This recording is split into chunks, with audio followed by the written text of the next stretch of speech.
caso Banestado envolvia principalmente o envio ao exterior de recursos no Brasil por meio fraudulento.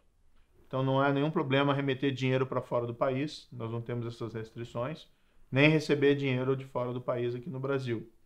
Mas o que foi descoberto no caso Banestado investigado foi um grande esquema de remessa fraudulenta que era utilizado por vários motivos.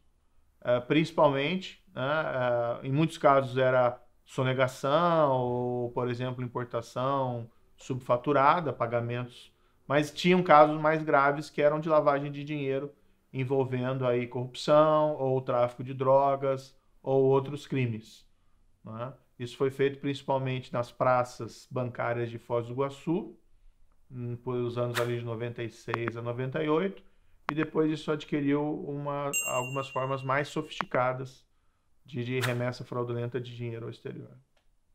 Uhum. Quando o Itaú compra o Banestado, é que vem à tona toda a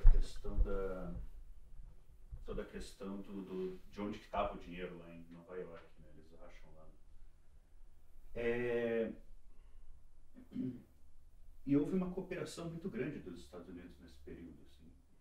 Você consegue ter uma ideia do porquê que eles ajudaram? Veja, nós estamos falando aqui, a investigação começou mesmo a surtir efeitos por volta de 2002, 2003. Esse caso ele corria em Foz do Iguaçu.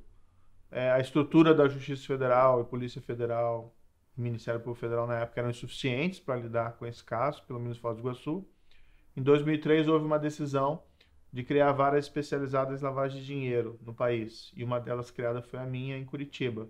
Então esse caso veio de Foz do Iguaçu para Curitiba e foram criadas forças-tarefas do Ministério Público e da Polícia, além de ter um juiz daí especializado, né, no caso eu e a pessoa que trabalhava comigo ali dentro na época era a 2ª Vara Federal Criminal, para tratar desse caso. Aí o caso começou a evoluir, certo? Então daí o que foi um diferencial?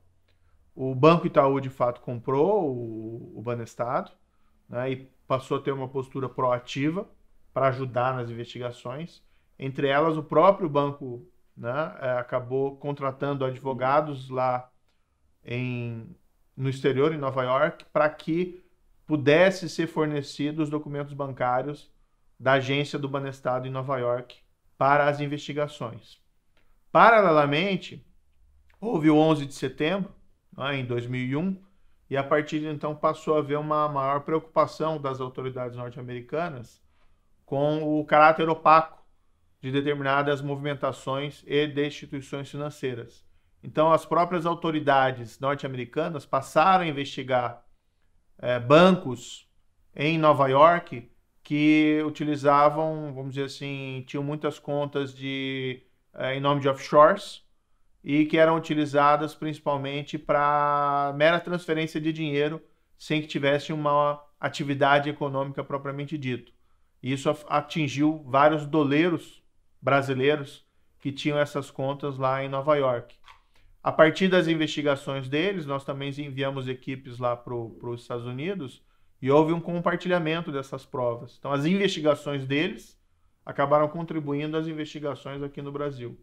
Então, foi uma mudança, né, um pouco de percepção da gravidade da lavagem de dinheiro e dessas movimentações opacas em redes financeiras, que levou a um ganho, né, de eficiência na investigação desse caso. Nós estamos falando do começo dos anos 2000, a cooperação internacional vinha evoluindo, mas ela evoluiu muito mais desde então.